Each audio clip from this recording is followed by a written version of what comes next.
시청자 여러분 안녕하십니까. 바른미래당 당대표 및 최고위원 선출을 위한 대구 영북 합동토론회 사회를 맡은 기왔습니다. 오는 9월 2일 전당대회를 통해서 당대표와 최고위원 선출을 앞둔 이 시점에서 개최되는 오늘 이 토론회를 통해서 과연 누가 더 당 지도부에 적합할지 잘 판단해 보시기 바랍니다. 바른미래당이 주최하고 티브로드 대구방송이 주간방송사로 진행하는 오늘 이 토론회 곧바로 시작합니다. 네, 오늘 토론에 참석하신 분 바로 소개하겠습니다. 후보자들의 좌석 배치와 빠른 순서는 사전 추첨을 통해서 결정되었습니다. 네, 화면 좌측 먼저 권은희 후보이십니다. 네, 다음 정운천 후보이십니다. 지금 자리가 비어있죠? 그 사연은 조금 이따가 안내하도록 하겠습니다. 다음 이준석 후보이십니다. 네, 다음 김영환 후보이십니다. 네, 손학규 후보이십니다. 다음 마지막 하태경 후보이십니다. 네, 하태경입니다. 네, 본격적인 토론에 앞서서 가장 첫 번째 순서입니다. 각 1분씩 주어지는 내가 당대표가 되면 당을 이렇게 변화시키겠다라고 하는 모두 발언 시간이십니다. 순서에 의해서 먼저 권은희 후보께서 시작해 주십시오. 네, 반갑습니다. 권은희입니다. 우리 당이 정계 개편을 주도하는 처지는 안 되고요. 일단은 지지율 향상에 주력을 해야 됩니다. 지지율 향상을 하기 위해서는 두 가지가 필요한데요. 첫째는 우리 안으로 우리끼리 소통과 화합을 이루는 것이고, 또 밖으로는 우리 당의 좋은 정책이나 이 이슈에 대한 대안들이 크게 퍼져나가는 것입니다. 사무처를 일단은 수평적 조직으로 만들고 벤처처럼 업무들을 단순화시킬 겁니다. 그리고 화통한 부서, 화학과 소통을 주도하는 부서를 하나 만들 거고요. 그 다음에 원외 상임위를 구성하겠습니다. 양당에 아주 좋은 인력들이 모여서 결과를 내면 그것을 우리가 크게 밖으로 외치겠습니다. 빠른 벤처정당, 확실한 정책정당으로 변할 겁니다. 나머지는 차후에 또 단계적으로 추진하겠습니다. 네. 다음 정운천 후보 시간인데요. 오늘 불참하신 사유의 서신을 좀 진행자에게 보내왔습니다. 오늘 국회 예결위와 그리고 농림해양수산위와 상임위가 열렸죠. 이 회의 관계로 도저히 부득불 참석할 수 없었다는 서신을 보내왔습니다. 오늘 국회 회의에서 문재인 정부의 탈원전 정책, 그리고 새만금 개발 추진 현황, 그리고 노전 상생 협력 기금 등에 대한 현안에 대해서 대안을 제시하겠다라는 얘기를 해주셨고요. 내일 전주문화방송에서 개최되는 합동 토론회는 정상적으로 참석하겠다는 서신을 보내왔습니다. 참고로 안내해드렸습니다. 다음 순서 이준석 후보께서 시작해 주시죠. 안녕하세요. 대구 경북 유권자 여러분. 사실 보수가 지금 이제 몰락한 지 2년째가 되었습니다. 그 몰락의 원인에는 여러 가지가 있겠지만은 지금까지 보수의 자부심을 지켜왔던 대구 경북 유권자분들께 많은 상처를 주었을 것이라고 생각합니다. 이제 보수가 다시 태어나기 위해서 해야 하는 일은 명확합니다. 결국 과거에 보수가 경제, 안보, 교육에 있어서는 진보보다 월등했다고 했던 지점들을 다시 찾아서 재구축하는 것이 필요합니다. 물론 과거에 있던 모습 그대로 재구축되진 않을 겁니다. 하지만 젊은 사람도 받아들일 수 있도록 새롭게 보수의 지형을 구축하고 그를 바탕으로 해서 우리 대구 경북 유권자분이 원하는 대로 경제를 활성화시키고 나라의 안보를 굳건하게 지키는 그런 보수 정당을 한번 건설해보기 위해서 저는 이번에 바른미래당 대표 선거에 출마하게 됐습니다. 사실 야권의 정계 개편이나 이런 것들 바라보면서 바른미래당의 역할에 의구심을 품는 분도 계시겠지만은 저는 그 의미를 새롭고 새 시대에 걸맞는 보수 선명한 야당을 창출하는 것에 두고 있습니다. 꼭 지켜봐 주십시오. 네. 다음 김영환 후보 시작해 주시죠. 안녕하십니까. 대구 경북의 500만 우리 주민 여러분, 또 유권자 여러분, 정말 반갑습니다. 저는 선친의 고향이 이곳이고 또 우리 종신들이 다 이곳에 살고 있는 그런 곳이기 때문에 아주 살갑게 생각합니다. 이곳이 살아야 나라가 산다고 생각합니다. 그동안 근대화의 주역이고 산업화의 주역이었던 대구 경북의 주민들의 사기가 살아나는 것이 필요하다고 생각합니다. 그렇게 하기 위해서 우리 바른미래당이 앞장서야 된다고 생각합니다. 그러기 위해서 우리는 우리의 존재감을 높이기 위해서 싸우는 정당, 강력한 야당이 되어야 한다. 그렇게 생각합니다. 이번 국회 특별활동비 문제와 같이 간보는 정치를 하지 말고 국민의 입장에 서서 단호한 입장을 견지해서 국민의 사랑을 받는, 지지율을 높이는 그런 정당이 되어야겠다. 그렇게 생각합니다. 네, 손학규 후보 시작해 주시죠. 선거의 과정 대구 경북에 와서 우리 바른미래당의 지도부 선출을 위한 토론회를 갖게 된 것을 대단히 뜻깊고 영광스럽게 생각합니다. 우리나라 경제가 아주 엉망입니다. 1년 동안의 고용이 5,000명밖에 늘지 않았습니다. 대통령도 경제정책과 고용정책의 실패를 자인했습니다. 그러나 정책 실장과 재경부 장관이 엇박자를 보이는 가운데 대통령은 계속 세금으로 재정 확대를 약속하고 있습니다. 경제 정책의 잘못입니다. 시장을 불신하고 정부가 모든 것을 다 할 수 있다고 하는 오만과 독설입니다. 이제 시장을 중심하고 또 일자리는 기업이 만든다고 하는 확고한 실력을 가진 바른미래당이 대안정당이 되어야 합니다. 정치를 개혁하는 데 중심이 되고 앞으로 정치가 민생을 살리는 데 중심이 되도록 하겠습니다. 네, 모두 발언 마지막이죠. 하태경 후보 시작해 주시죠. 예, 안녕하세요. 하태경입니다. 문제는 경제입니다. 바른미래당 유능한 경제정당 만들겠습니다. 현 정부의 경제 무능이 극명하게 드러나고 있습니다. 최소 년 10만 명 신규 고용을 창출했는데 문재인 정부 들어 이번 달 5천명밖에 안 됩니다. 게다가 국민연금 엉망입니다. 과거 정부들은 연평균 7% 이상 수익률을 올렸는데 이 정부는 지금 1%도 안 됩니다. 이처럼 이 정부의 경제 무능이 극명하게 드러나고 있습니다. 하지만 한국당은 대안정당이 되지 못합니다. 왜냐? 깨끗하지 못하기 때문입니다. 부패했기 때문입니다. 하지만 우리 바른미래당은 유능한 경제정당이면서도 깨끗한 경제정당이 될 수 있습니다. 그래서 우리 국민 여러분들의 실업의 고통, 그리고 연금을 못 받을 걱정, 이런 걱정들을 말끔히 해소하는 그런 강력한 야당, 경제정당을 만들어내겠습니다. 감사합니다. 네, 지금까지 5분의 모두 발언 모두 들었습니다. 다음은 첫 번째 공통 질문 순서가 되겠습니다. 지금까지 이와 마찬가지로 제한 시간 10초 전에 종이 울리겠습니다. 첫 번째 공통 질문이십니다. 현재 당의 상황에서 볼 때 당이 가장 필요로 하는 리더십은 무엇일까? 라는 부분입니다. 먼저 이준석 후보께서 먼저 시작해 주시죠. 이 부분.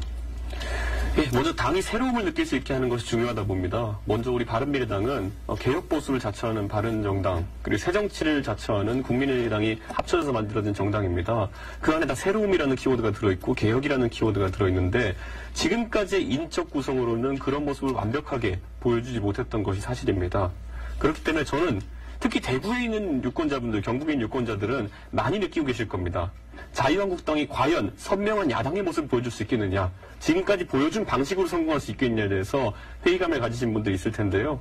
지금 보면 대구의 국회의원들, 경북의 국회의원들 어떻게 하면 다시 한번 자유한국당 공천 받아가지고 국회의원 한번 더 해볼까 고민하고 있지, 지금 어떻게 문재인 정부가 경제를 망치고 있는 것을 대응해서 싸울지는 보여주지 못하고 있습니다. 그렇기 때문에 저는 바른미래당이 이제 젊은 사람들이 주축이 되어서 젊은 사람 특유의 스마트함, 논리 이런 것을 바탕으로 선명한 야당의 모습을 보여주고, 그로 인해 가지고 지금까지 구호로만 존재했던 개혁보수, 새정치를 완성시켜서 대한민국 국민들에게 정치도 이렇게 매력적일 수 있구나 하는 모습을 보여주는 것이 우선 첫 번째 과제라고 생각합니다.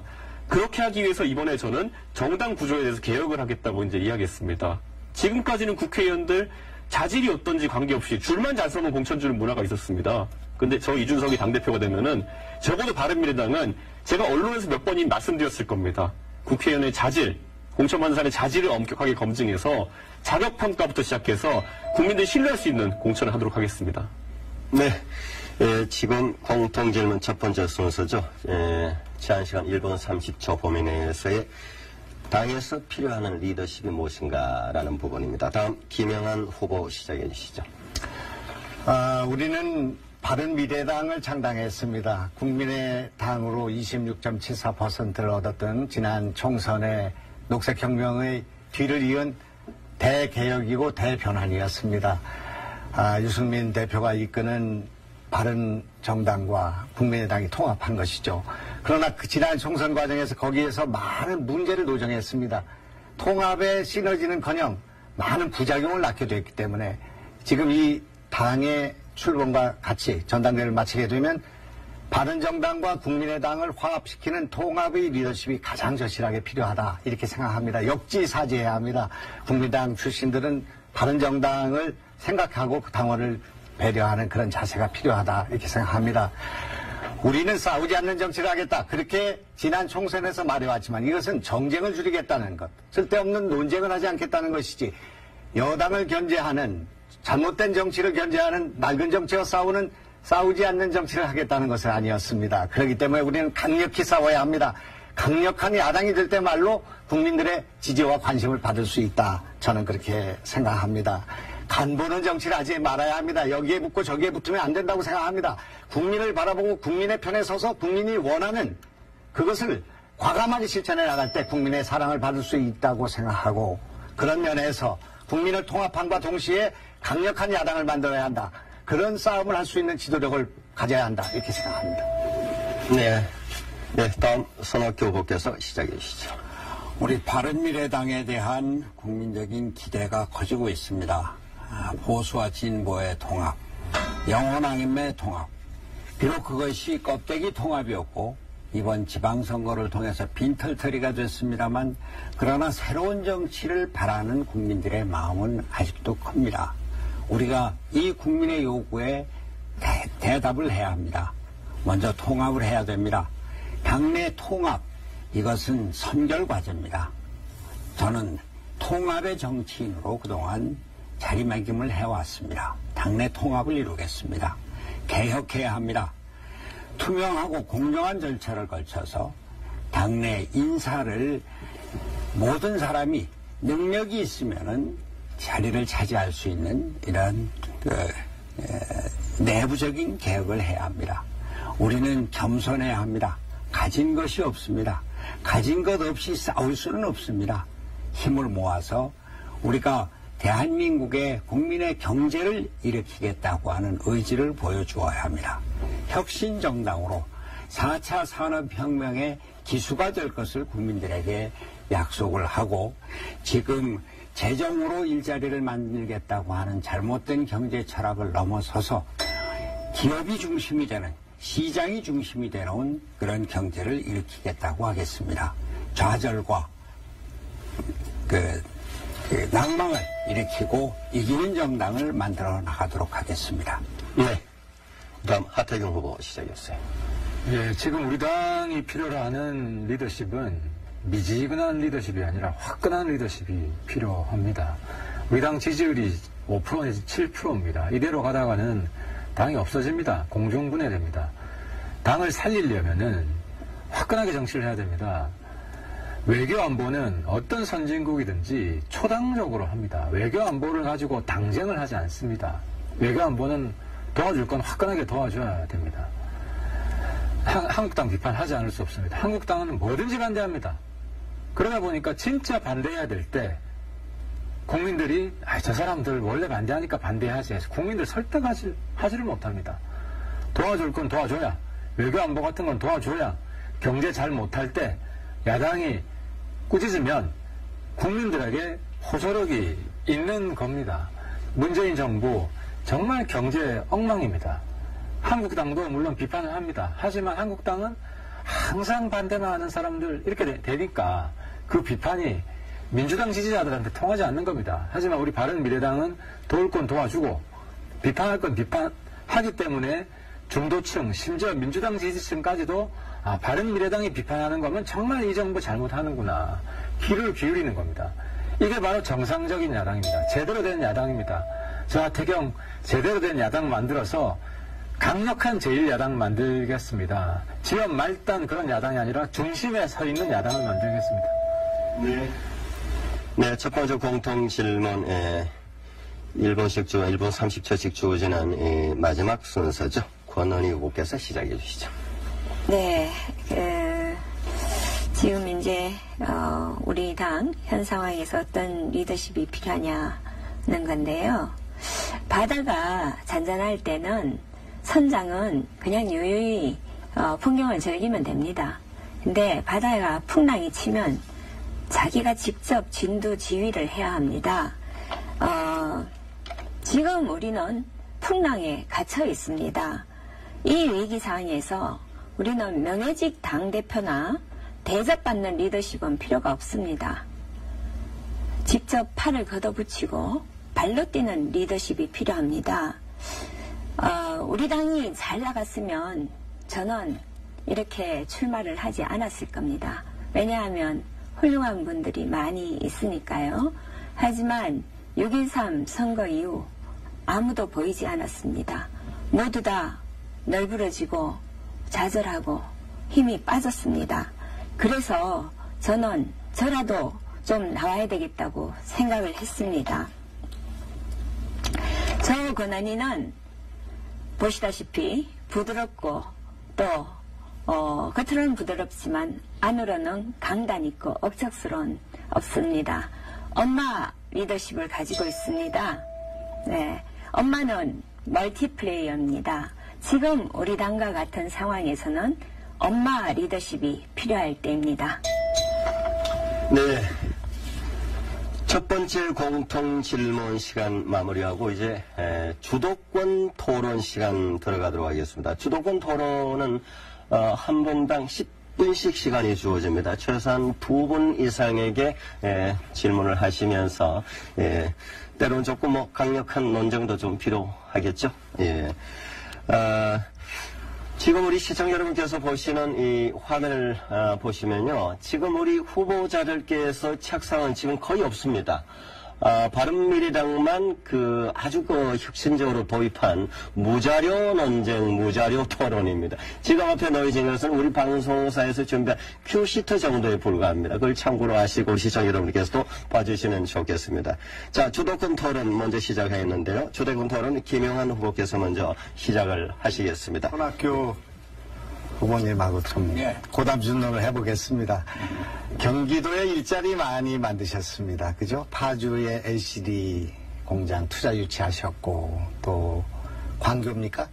광교? 또 이런. 광교 데커노밸리. 데커노밸리. 많은 일을 하셨는데, 지금 고용이 폭락된, 지금 고용 파산이 이루어진, 지금 일자리로 모든 것을 표현할 수 있는데, 지금 이 정부가 정말 엄청난 일을 저질렀다고 생각합니다. 이 문제를 해결하기 위해서 어떻게 하면 일자리를 만들 수 있다고 생각하는지 우선 간단히 말씀해 주시기 바랍니다. 일자리를 정부가 만든다. 이것부터가 잘못입니다. 세금으로 일자리 만든다. 공무원으로 일자리 늘린다. 그거는 그냥 언발의 오줌 누기입니다. 일자리는 기업이 만든다. 일자리는 시장 소통을 원활하게 해서 만든다. 정부가 하는 일은 시장을 원활하게 돌아가게 하고 기업이 왕성하게 투자하고 활동할 수 있도록 뒷받침하는 것, 인프라를 깔아주는 것, 이런 것들입니다. 30초만 쓰시고 그 다음에 제가 좀 자르겠습니다. 4차 혁명으로 가야 한다는 말씀을 많이 하고 계신데 4차 혁명의 본질이 무엇인가? 유럽이나 이 OECD에서 4차 혁명이라는 말을 쓰지 않고 있습니다. 그래서 정부화 혁명 이후의 4차 혁명을 어떻게 이해하고 계신지 조금 어려우시면 말씀을 안 하셔도 되겠습니다. 4차 산업혁명이 원래 독일에서 인더스트리 4.0에서부터 시작이 됐습니다. 그걸 다보스 포럼의 회장이 4차 산업혁명이라고 해서 4차 산업혁명이 됐는데 미국에서는 별로 쓰지 않죠. 그러나 여하튼 융복합 기술이고 지금 IT 산업 단계를 넘어가는 인공지능이라든지 전기자동차, 자율주행차라든지 로봇이라든지 드론이라든지 네, 이렇게 알겠습니다. 잘 이해를 하고 계신데 그런 지금 거론한 여러 가지 기술은 이제 4차 혁명의 그 분야라고 볼 수 있겠고요. 여기서 핵심이 되는 것은 이제 인공지능, 그 다음에 IoT라고 하는 이제 인터넷 오브 띵스와 관련된 거, 그리고 빅데이터. 이것이 이제 기본적인 기술이라고 볼 수 있겠습니다. 대구 경북이 지금 뭔가 활로를 못 찾고 있는 것 같이 보입니다. 대구 경북 경제, 그동안 전자, 섬유, 또 지금 현재 진행하고 있는 의료산업, 이런 등등의 여러 가지 노력을 하고 있지만 뚜렷한 일자리를 만들어내거나 생산성을 높이지 못하고 있는 상황에 있는데, 4차 혁명 시기에 대구 경북이 어떤 전략을 가져야 될 것인가 하는 문제에 대해서 평상시에 가지고 있는 생각을 가지고 한번 제안해 주시겠습니다. 예, 대구는 제가 처음 국회의원으로 그 예결위원회에 속해서 왔을 때 그때서부터 더 이상 발전을 못하고 있습니다. 참으로 안타까운 현실입니다. 대구 산업의 뿌리라고 할 수 있는 섬유 산업이 완전히 망가져 있고, 또 자동차 부품 산업, 기계 산업이 아주 저조한 상태에 있는데, 한편으로는 산업의 구조 조정을 필요로 합니다. 그것이 4차 산업혁명 또는 새로운 성장 동력을 잘 알겠고요. 네. 제가 생각하기에는 지금 이제 북미를 중심으로 한 전기 전자 사업이 근대화를 이끌었고 한국 경제를 이끌었습니다. 한때 그런 때가 있었습니다. 따라서 지금 4차 혁명 시기에 저라면 IoT 이것을 선택해야 된다 이렇게 생각합니다. 이 지역에서의 인터넷을 전자에 가미하는, 인공지능을 가미하는 이런 방향으로 지금 있는 제조업 바탕 위에다 신기술 결합하는, 융합하는 그런 방향이 돼야 된다 생각합니다. 지금 최근에 우리 대구 경북 경제에 있어서 가장 중요한 것은 의료 산업을 선택한 것입니다. 오성과 지금 대구에다 이 의료 첨단 기지를 만들겠다는 정부의 투자가 이루어지고 있는데, 이 부분과 관련해서 이것이 세계적인 단위로 지멘스나 지이나 이런 회사들처럼 이것이 발전해 나가는 것이 이 도시의 성장과 관련해서 굉장히 중요한 부분이다 이렇게 생각합니다. 여기에 인공지능이 필요하고 빅데이터가 필요하고 또 IoT가 필요한 그런 방향을 설정하면 좋겠다. 그런 것을 제가 생각하고 있는데 아마 동의하시리라고 생각합니다. 예, 맞습니다. 또 우리 권은희 의원님 이곳이 고향인데 봉화 출신이시고 경북대학을 나오셨고 그제 서울대 대학원 나오시고 이렇게 이 고향이신데 대구 경제에 대해서 굉장히 아픔이 많을 것 같습니다. 네. 지금 우리나라에 원전이 지금 뭐 탈원전이 정책이 잘못됐다 이런 얘기 많이 하고 있지 않습니까? 근데 대구 경북에 원전이 집중돼 있습니다. 잘 알고 계시죠? 네. 뭐 경주라고 얘기하지만 울진에 지금 6기가 돌아가고 있고요. 그죠? 네. 그다음에 월성에 4기가 돌아가고 있는데 2기를 지금 서로 짓고 있기 때문에 14기가 여기에 집중되어 있습니다. 네. 영남 단층대구에 올라앉아 있어서 여러 가지 논란도 되고 있습니다만은 원전을 폐기해야 된다는 것에는 공감이 있는 것 같습니다. 이번에 폭염이 오다 보니까 전기료 인상에도 원인이 되고요. 그래서 원전에 대한 권은희 의원 또 이공계 출신이시고 그러기 때문에 어떤 생각을 갖고 계신가? 원전을 네. 줄여야 된다는 폐기해야 된다는 거에 대해서는 같은 생각이시겠지만 원전을 줄여야 된다는 건 아니고요. 저는 그대로 운영을 해야 된다고 생각합니다. 우리나라 에너지를 보면은 지금 많이 세워져 있어서 그런데 그전에는 원전이 38%, 그 다음에 이제 화력이 한 30% 정도, 신재생은 사실 거의 없습니다. 그리고 신재생 중에서도 우리 몸에 유해한 미세먼지나 이런 걸 발생하는 것들이 많습니다. 그래서, 사실 어느 게 더 우리한테 나쁜 거냐 이걸 생각해야 되거든요. 화력은 미세먼지를 내고 원전은 100년에 한 번 사고가 날까 말까 합니다. 예. 원전은 지금 세계의 많은 나라가 원전을 이용하고 있지만 인계사고라는 거 아시죠? 인계사고라는 사람이 죽는 사고가 없는 세계의 나라 가운데 하나입니다. 원전의 국산화 가동률이 96%에 달하는 그런 나라이기 때문에. 근데 지금 우리 원전의 가동률이 85, 90%가 하던 원전, 세계에서 가장 원전을 잘 안전하게 운영하던 이 나라가 지금 이 정부 하에서 71% 떨어졌습니다. 이것이 전기의 인상으로 나타나게 되고, 이번에 불행아웃까지 가지는 않았습니다만, 가동률 예비율이 7%로 내려가는 이런 사태까지 벌어지게 됐습니다. 아까 말씀하신 것처럼 신재생 에너지 이거 충원하기에 아주 불리한 조건을 갖고 있고요. 석탄과 가스를 가져와가지고 이걸 하는 것은 너무 원가가 많이 들기 때문에 전기료 인상의 원인이 되고 있습니다. 그러나 이 원전은 완전한 기술이 아니기 때문에 역시 원전 안전에 있어서 아무리 노력을 한다 할지라도 굉장히 많은 문제가 있습니다. 우리 원전에 3대 문제가 있습니다. 한 가지는 원전이 어떻게 하다 보니까 활성 단서층대 위에 올라가 있습니다. 영남 단층대 위에 올라가 있는 이 문제가 있고요. 세관을 잘못해서 세관 부식이 1년에 5,600개 정도의 세관에서 세관에 물이 새고 있습니다. 냉각수가. 그리고 영광원전 같은 경우는 온배수 문제가 있어서 이 주변의 오염 문제가 제기가 됩니다. 그런 이런 여러 가지 원전이 완전한 기술이 아니기 때문에 우리가 원전을 안전하게 해야 되지만 원전을 줄여야 된다는 것은 맞는 정책인 것 같습니다. 그래서 저는 신규 원전을 짓는 것은 굉장히 보수적으로 가능하면 줄여나가야 된다고 생각하고 신재생 에너지를 늘려야 된다고 생각합니다. 다만 원전이 지금 가동되고 있는 원전을 중단시키는 문제는 굉장히 조심해야 된다고 생각합니다. 원전은 40년 쓰고 버리는 나라는 세계 하나도 없습니다. 고리 원전을 지금 중단시키고 있습니다. 미로기를. 월성 원전은 중단하면 안 된다고 생각합니다. 이것을 안전을 강화하면서 10년에 한 번씩 안전도 주기 검사를 해가면서 이것을 알뜰하게 써야 합니다. 그것이 지금 대구 경북 경제의 에너지 믹스에 굉장히 중요한 그런 장점이 되고 싼 전기를 공급하고 있다는 것이 한국 경제의 경쟁력인데 이것을 포기하고 있다는 것은 말이 되지 않는다 그런 말씀을 드리겠고 원전의 안전 문제를 생각할 때 우리가 가장 중요하게 생각할 것은 산동 반도에 앞으로 20년 사이에 중국에 106개의 원전이 지어집니다. 산동 반도에서 사고가 나면 그 위에나 청도에서 이쪽으로 건너오는데 30분 내지 40분밖에 걸리지 않습니다.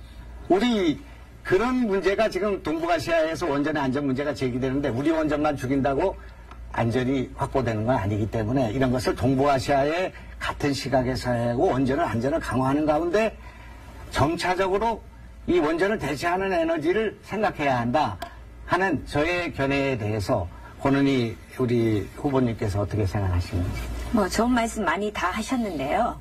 예, 저는 신재생 또 물론 활성화를 시켜야 하지만 화력을 우선적으로 저는 좀 줄여야 된다고 생각하고요. 그 다음에 원전은 새로운 원전을 지어야 된다고 생각합니다. 요즘 기술이 예전보다 많이 발전되었기 때문에 새로운 원전으로 대체를 하고 그 다음에 이제 그 월성, 고리 1호기는 지금 폐지를 하는 게 맞다고 저는 생각을 합니다. 네. 네, 마무리하시면 되겠습니다.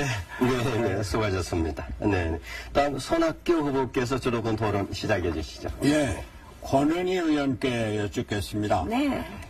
대구에 올 때마다 대구 경제가 어떻게 회복이 될 수 있을까? 오늘도 대구 출신의 국회의원께 대구 경제가 어떻습니까? 아주 나쁩니다. 대구 출신의 시장 나오신 분께 대구 경제 어떻습니까? 말도 못합니다. 그럽니다. 대구 경제가 대구가 지금 인구수로 봐서 4위가 됐습니다. 인천한테 이제 뒤지고 인구 유출이 심하고 그중에 청년 인구 유출이 65%나 되고 일자리를 찾아 나간다는 사람들이 77%나 됩니다. 대구의 청년 실업률이 14.4%, 7개 광역시 중에 최고입니다. 어떻게 하면은 이 대구 경제를 일으킬 수 있을까? 대구 출신의 권은희 의원께서 먼저 좀 말씀을 해 주시죠. 네. 대구 인구가 지금 2010년부터 점차 줄고 있고요. 한 250만 되다가 지금 많이 줄어서 240만 정도 조금 넘고요. 그 다음에 특히 말씀하셨듯이 청년들이 많이 지금 그 외부로 나가고 있습니다. 청년들이 외부로 나가는 목적은 일자리를 구하기 위함입니다. 대구에 그만큼 좋은 일자리가 없다는 거죠. 제가 이 대구에 국회의원을 하면서 저는 꿈이 있었습니다. 우리 여기에 로봇산업진흥원이 있습니다. 그리고 로봇 클러스터가 있습니다. 그리고 삼성창조 캠퍼스가 있고 경북대학교가 있고 여기에 좋은 IT 인프라나 이런 것들이 많습니다. 그래서 저는 이것들을 쭉 엮어가지고 사실은 클러스터를 만들고 싶었습니다. 그러면 여기에 많은 일자리가 새로운 일자리가 생깁니다. 우리 청년들이 일자리가 없어서 나가는 것이 아니라 청년들이 하고 싶어하는 좋은 일자리가 없어서 나가는 겁니다. 그런 일자리를 만들어서 우리 청년들뿐만 아니라 외부에서도 이 대구로 들어오도록 저는 사실 그런 꿈이 있었습니다. 우리 대구가 그렇게 좀 했으면 좋겠습니다. 예. 대구 산업에 대해서 두 가지 이론들이 있습니다. 전통적인 산업, 이제는 사양 산업이 됐으니까 구조조정을 해야 한다. 4차 산업혁명을 일으켜야 한다. 또 다른 한편에서는 뿌리 산업에 사양 산업은 없다. 그것을 현대화시키는 것이 과제다. 이런 겁니다. 대구 섬유산업의 본거지고 가계까지 하면은 대구 인구의 뭐 어떤 분은 40%가 섬유산업에 기대서 먹고 산다 이런 얘기를 합니다. 섬유산업 그 밀라노 프로젝트로 한 7천억을 썼는데 뭐 빌딩만 좀 남아있고 내용적으로는 발전이 없다고 합니다. 우리가 이건 뿌리 산업을 현대화시키고 첨단화시키는 것 이것에 게을리해서는 안 된다고 생각합니다.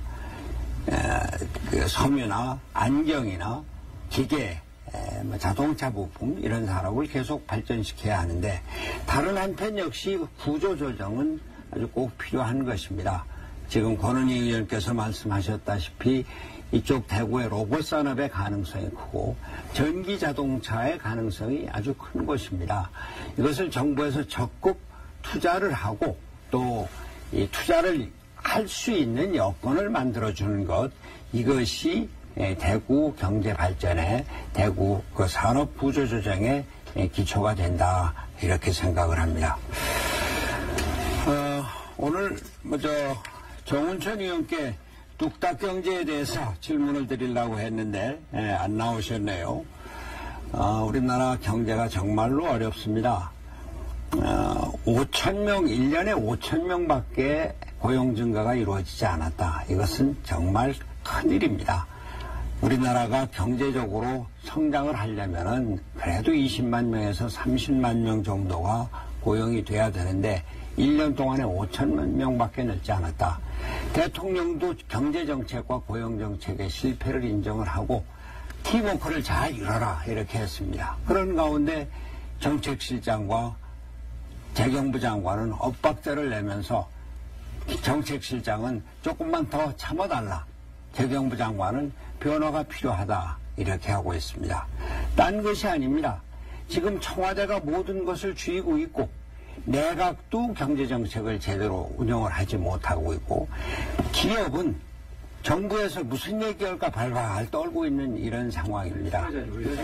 지금 주도권 토론 시간이기 때문에 조금 본인에게보다 다른 분에게 질문을 좀 해주셨으면 좋겠습니다. 그래서 이러한 그 경제는 이 정부가 그러니까 그 대통령과 청와대가 준비하는 것이 아니라 일반 기업에게 맡겨야 된다 이런 생각인데 우리 이준석 후보께서 우리나라 경제를 어떻게 살릴 수 있는지 한번 말씀을 좀 해주시죠. 저는 정부에서도 지금 보면은 항상 해왔던 것처럼 이제 친문 정부 같은 경우에는 좌회전 깜빡이 켜고 우회전한다고 하죠. 이제 정책의 방향 전환을 하려고 하고 있는 것 같습니다. 분명히 이번 정부에서는 소득주도 성장이라는 이야기를 해왔지만은 글쎄요, 소득주도 성장이라는 것이 맨 위에 성장이 달려있다고 해서 과연 성장 정책을 받아들일 것이냐? 그건 어디까지나 분배 정책입니다. 이번 정부 들어가지고 4차 산업을 이야기하고 또 혁신성장을 얘기했지만은 신수종 사업을 내놓지 못하는 것은 당연합니다. 왜냐하면은 지금까지 우리나라에서 이 혁신성장의 아이템들, 아까 김정은 후보도 언급하셨지만은 뭐 IoT부터 시작해서 여러 가지 새로운 그런 버즈워드라고 하죠. 그런 말들에 의해 가지고 산업이 발달했을 때 우리가 경험했던 것은 교육받지 못한 계층 그리고 4차 산업혁명에 적응하기 어려운 계층의 일자리가 상당한 타격을 받는다라는 그런 경험을 했습니다. 그렇기 때문에 최근에 보면은 이제 온라인 서점이 활성화되면서 동네에 서점하시는 분들의 일자리가 모두 위협받아 사라졌습니다. 배달앱 서비스가 활성화되면서 배달 전단지 돌리던 분들이 전부 다 사라졌습니다. 이런 변화를 과연 적응할 수 있겠느냐, 이에 대해서 정부가 고민하고 있기 때문에 앞으로 저는 결국 다시 한번 국민들이 4차 산업혁명에 적응할 수 있도록 교육을 활성화시키는 것이 하나의 관점이 될 것이다. 분명히 직업적인 재교육이 이루어져야 되는 부분도 있고요. 반대로 재교육을 받을 수 없는 그런 세대 같은 경우에는 그에 따른 다른 일자리들을 만들어야 된다. 전통적으로 클린턴 대통령이나 아니면은 오바마 같은 경우에도 보면은 결국 혁신과 혁명을 이야기하면서도 전통적으로 일자리를 많이 만들어낼 수 있는 SOC 사업이나 아니면 뭐 정보고속도로 아니면 뭐 그 당시 고속철도 사업 이런 것들을 굉장히 언급 많이 하면서 균형을 맞추려고 했는데 이번 정부에는 그것이 부족했다. 그래서 최근에 정부가 억지로 이제 생활형 SOC라는 단어를 조어해가지고 그런 측면을 만들어내려고 하는 것이 정부도 이제 문제점을 인식하고 있다. 그래서 우리 바른미래당도 결국에는 우리가 미래지향형 정당이라고 4차 산업혁명을 끝없이 언급하지만은 어떻게 하면 지금 전통적인 일자리에서 상실된 일자리들을 뭐 그 안에서 어떻게 그 상실한 노동자들을 다시 이제 일할 수 있게 만드는지 그에 대한 대안도 같이 제시해야지 우리가 진정한 수권 정당이 될 수 있을 것이다. 저는 이렇게 보고 있습니다. 예. 저는 강조해서 얘기를 합니다만 이 정부가 진보 정책을 표방을 하고 있지만 시장을 완전히 무시하고 있는데 커다란 문제가 있다 이런 생각입니다. 일자리는 기업이 만든다고 하는 확고한 철학을 갖고 있어야지 일자리를 정부가 예산으로 만든다 이렇게 생각하고 있습니다. 일자리가 이렇게 고용 쇼크로 일어나고 있는데도 대통령은 재정 확대를 아직도 얘기를 하고 있습니다. 지난 2년 동안에 54조를 일자리 정책에 썼는데 결국 5천 명밖에 늘지 않았습니다. 제 바른미래당의 역할이 바로 여기에 있습니다. 소득주도 성장이라고 하는 저소득층의 소득을 늘리고 노동자들의 권익을 보호하고 필요합니다. 그것이 진보 정책임에 틀림이 없습니다. 그러나 다른 한편 시장을 존중을 하고 기업이 활발하게 활동할 수 있도록 하는 것, 그것이 정부의 역할입니다. 정부의 역할은 여기에서 하나 더해서 우리 미래를 지향하는 미래형 산업을 어떻게 만들어 나갈 것인가 하는 것입니다. 신성장 동력 산업의 육성입니다. 지금은 4차 산업혁명이라고 하죠.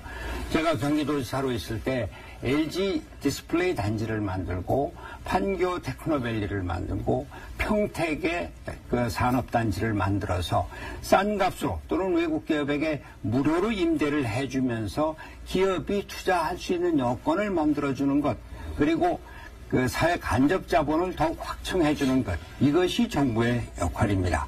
저희 바른미래당은 성장과 분배를 통합하는 그러한 중도 개혁의 정책으로 우리나라 한편으로 미래 성장을 이끌고 다른 한편으로 분배 정의를 이끌어서 저녁이 있는 삶을 제대로 영위해 나가도록 하겠다.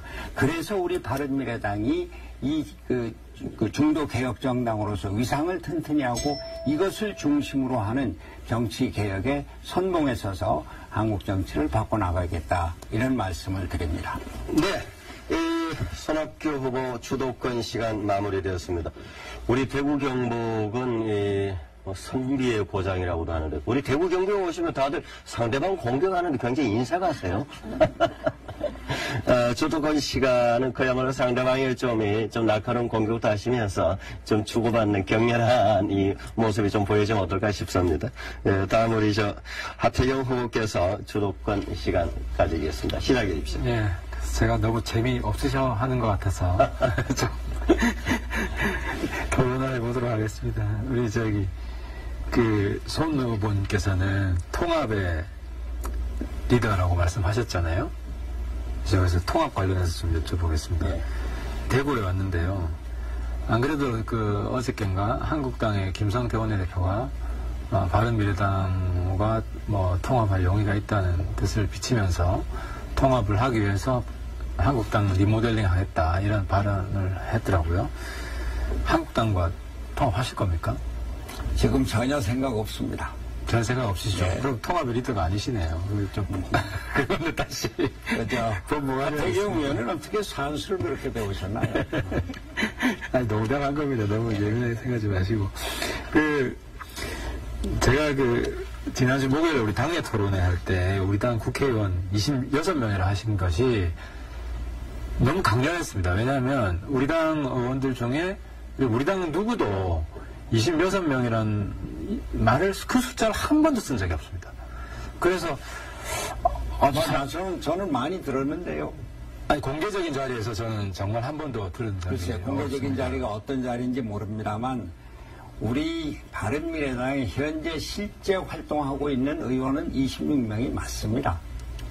근데 그걸 강조한 의원은 정말 한 명도 없고요. 강조를 한 것이 아니라 26명을 얘기를 한 거죠. 그러니까 이게 정치인의 한마디 한마디가 다 기자들이 의미를 깔아서 생각을 하는데, 어쨌든 그 관련해서 좀 여쭤보겠습니다.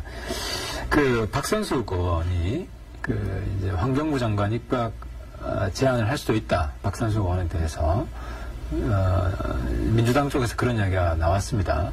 만약에 당대표가 되시고 정부에서 박선숙 환경부 입각 제안을 하면 뭐 동의하시겠습니까? 저는 박선숙 의원은 지금 현재로는 그 바른미래당과 아무런 관계없이 독자적인 활동을 하고 있고, 박선숙 의원에 대한 입각 동의는 지금 정부에서 바른미래당과 협의할 사항이 아니라고 생각합니다.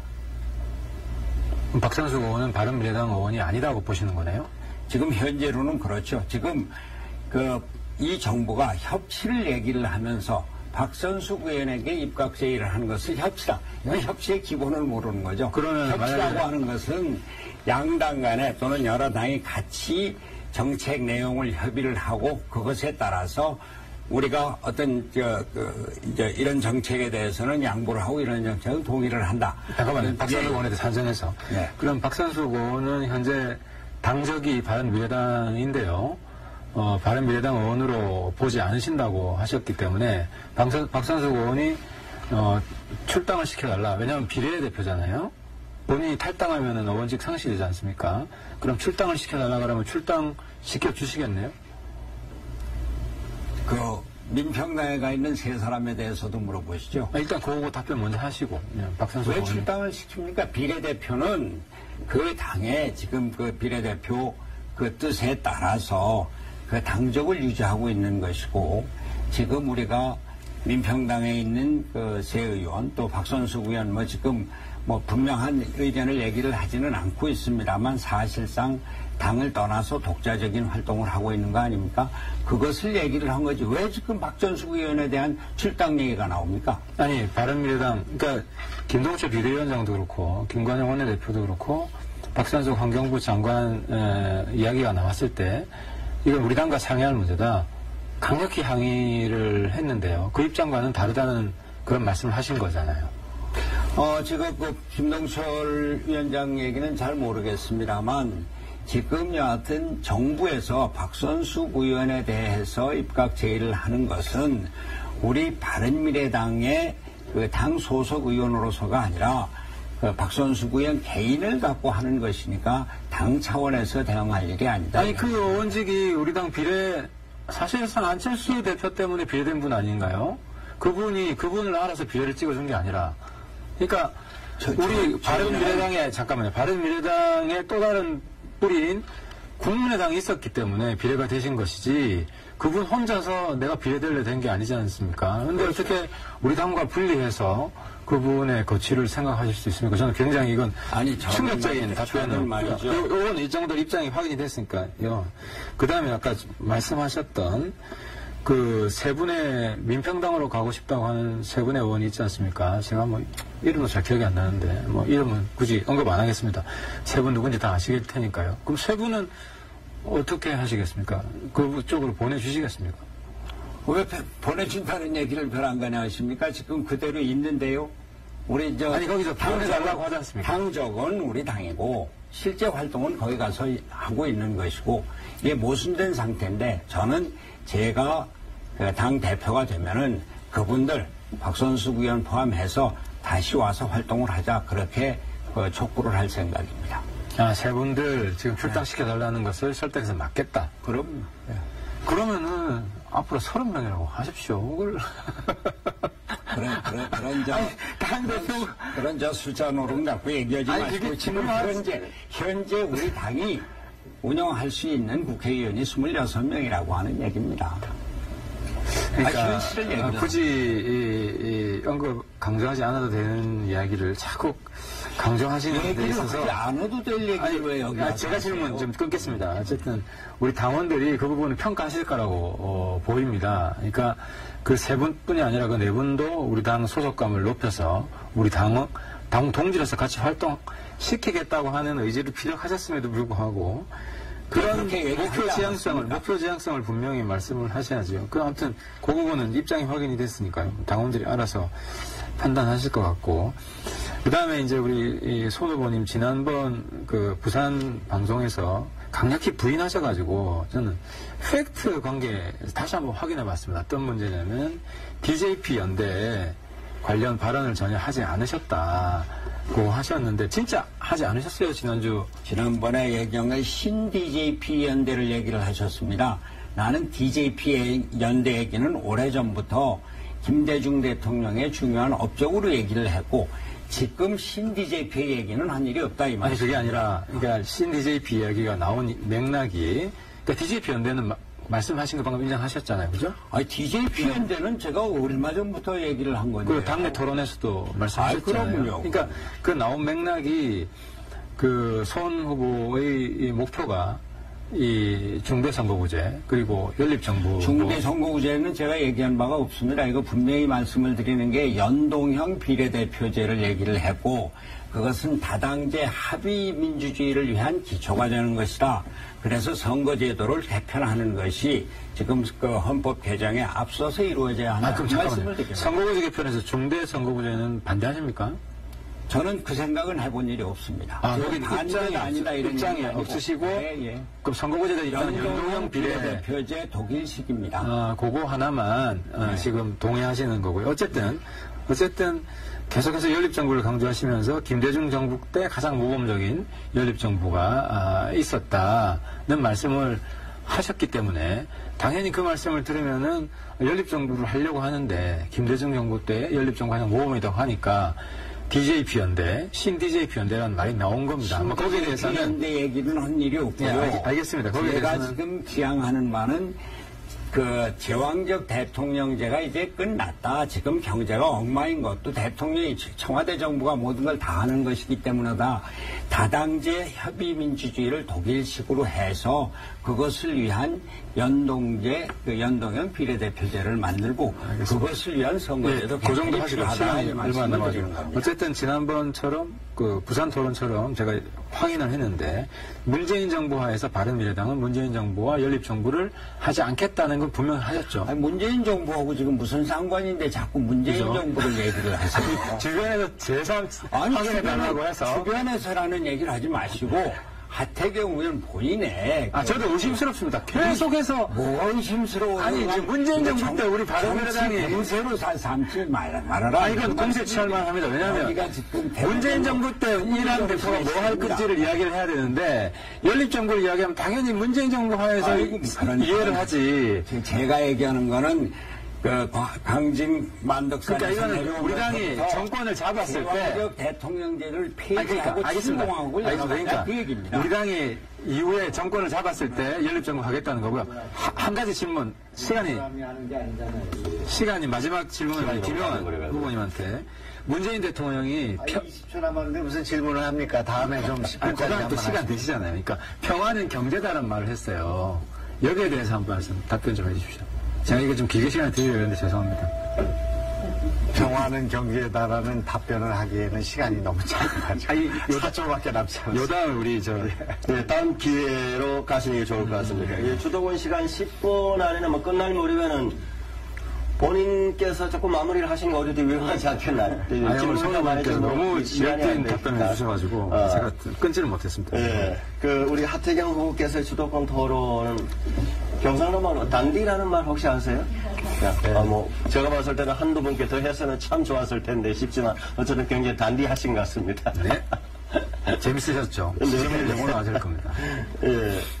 우리 대구 출신이시죠? 대구 지역구인데요. 대구의 권은희 후보께서 주도권 토론 10분 시작하시겠습니다. 시작해 주시죠. 네, 오늘 정운천 후보님 한 분 빠지니까 이 시간도 늘어나고 이 분위기도 조금 더 좀 힘이 빠지는 것 같은 기분이 듭니다. 사회가 잠시 개입하겠습니다. 네. 두세 번 이상 좀 복수에게 질의응답을 좀 해주셨으면 네, 좋겠습니다. 알았습니다.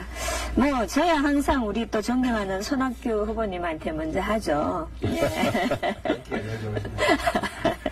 네. 오늘 우리가 리더십에 대한 얘기를 했는데요. 뭐에 대해서요? 리더십. 네, 오늘 저희들이 리더십에 대한 얘기를 했는데 최근 조사에 보면은 우리 국민들이 원하는 리더십이 수평적 리더십이랍니다.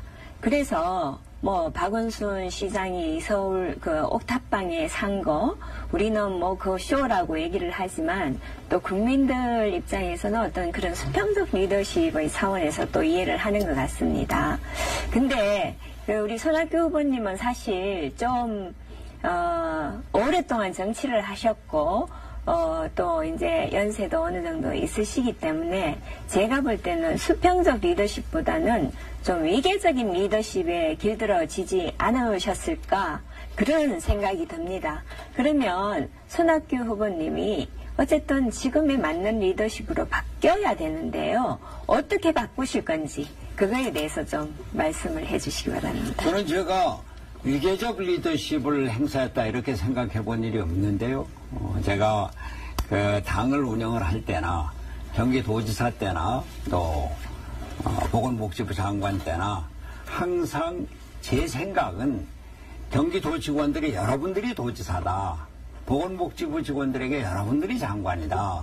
또 우리 당의 최고위원들이나 그 당원 국회의원들한테는 여러분들이 당 대표다. 이런 마음을 갖고 당 또 경기도 보건복지부를 운영을 해왔습니다. 네, 근데 뭐 원현중이 말씀하시는데 이렇게 뭐 모신다든가 뭐 이런 말씀을 좀 하신 것 같아서요. 일단은 우리 앞으로는 이제 아까 제가 말씀드렸듯이 당대표가 되시더라도 직접 모든 거를 헤쳐가셔야지 이렇게 주변에서 하도록 그냥 놔두면 우리 당이 지금 상황을 헤어나기가 어렵다고 봅니다. 아니 제가 나이가 좀 많다고 해서 모신다는 표현을 쓴 게 그게 잘못입니까? 아니요. 또 네. 뭐 나이가 꼭 많지 않다고 하더라도 우리가 누구를 모신다 이런 것은 동방예의지국에서 흔히 하는 일이고 그것이 위계적 리더십하고는 전혀 상관이 없는 이야기입니다. 네, 뭐 그렇게 생각하신다면 또 그렇게 해석도 할 수는 있겠습니다만은 우리는 이제 어쨌든 이 한 배를 저어가는 같은 동지로서 같은 수평적인 입장에서 이제 일을 해야 된다 이런 말씀을 드리는 거고요. 지금 사실 손학규 후보님 캠프가 꽤 크고 많은 사람들이 붙어 있다고 제가 들었습니다. 얼마나 있습니까?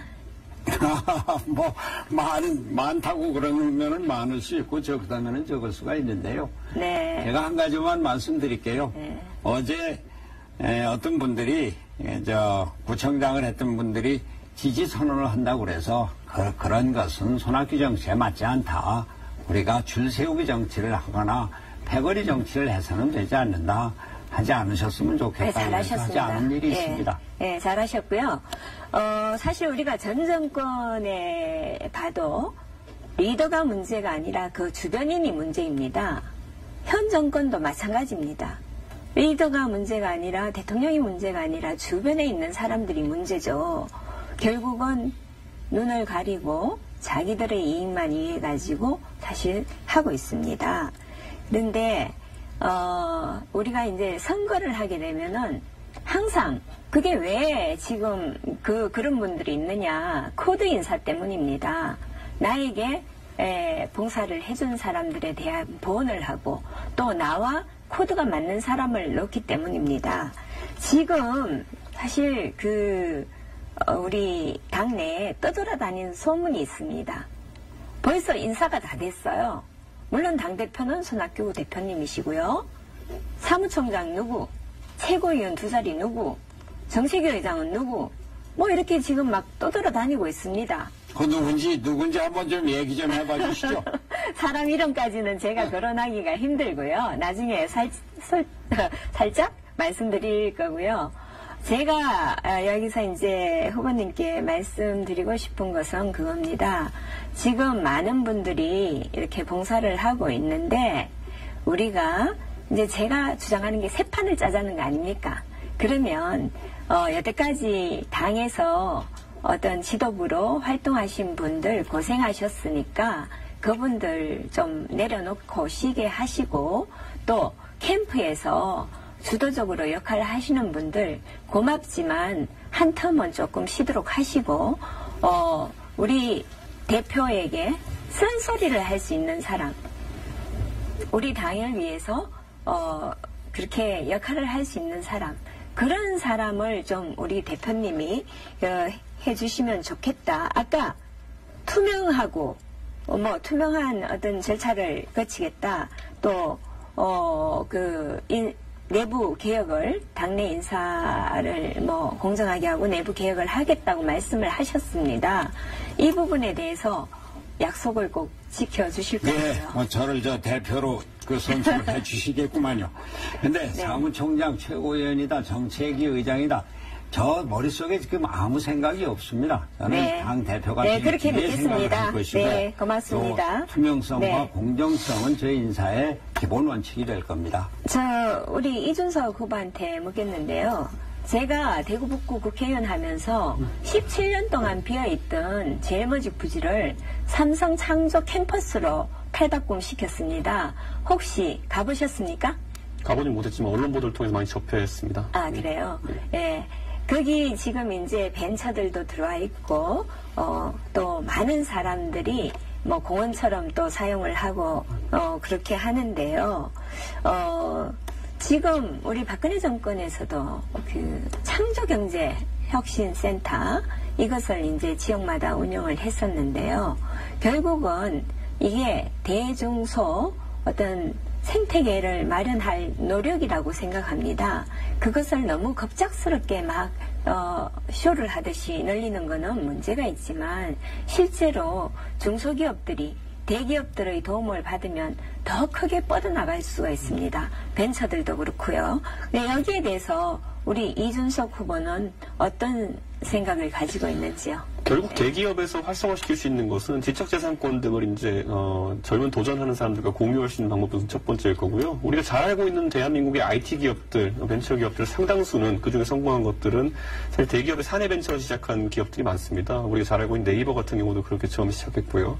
저는 그 측면에서 대구 경북이 과거에 이제 구미 삼성전자의 영광이라든지 이런 것에 매달릴 필요는 없다고 봅니다. 잘 아시겠지만은 그 입지 자체도 과거에는 정치적인 판단으로 작용했던 것이고요. 지금은 대구에 어쨌든 비교우위적 경쟁력을 만들어내야 되는데 젊은 층에서 이제 창업을 하는 대구 지역 출신 인사들이 하는 말이 보통 보면 이 지역에서 자금 조달이나 아니면 아까 말했던 창조경제혁신센터 등에 도움 받는 것이 문제라기보다는 이게 도전했을 때 이제 주변에 이제 그 시선이라든지 아니면 문화 자체가 젊은 사람의 도전을 막는 문화가 있다는 얘기를 좀 했습니다. 특히 그런 부분에 있어서 위축받지 않도록 대구 경북 지역에서 좀 이제 이끌어주시는 세대의 노력이 좀 필요하다 이런 생각이 들기도 합니다.